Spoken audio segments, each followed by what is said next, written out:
Are you posting your video the usual way? This might be the reason why it is underperforming. Most of us creators, we focus on our content, what to post, creating content every day, but sometimes we forget how we are going to upload our videos or our reels. Hence, it is necessary that we are going to discuss on this because this is something that not everyone is talking about.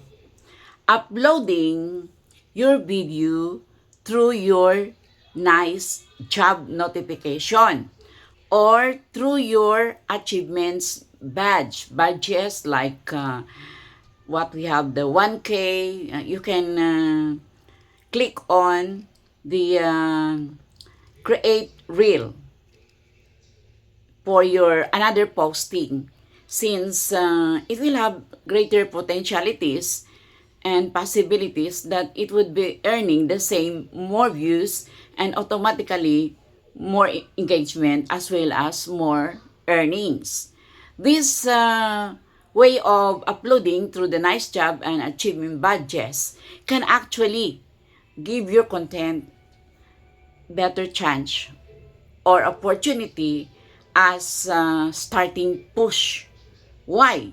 Because those prompts are already tied to Facebook activity.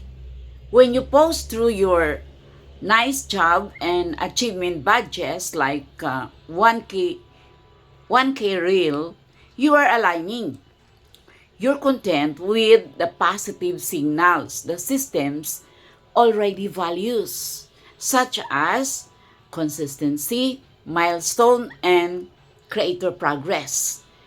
It's like telling the algorithm, hey, I'm here. Hey, I'm active. I'm hitting goals. I'm waiting for you. I am worth pushing. Instead of randomly posting and hoping for reach. Aside from what's on your mind or through your reels, you're using built-in features that are designed to highlight your activity. But here's the key. This is not shortcut, but it is just one way to enhance your content. It's not a shortcut for bad content. If your video doesn't hold attention, doesn't connect, or doesn't provide value, no upload method will save it. Think of this as a boss, not foundation. The real strategy is number one, strong hook. Number two, valuable or relatable content. Number three, good watch time. Then combine it with smarter posting methods through the nice job and your achievement badges. Small tweaks like this can compound over time, and that's where real growth happens.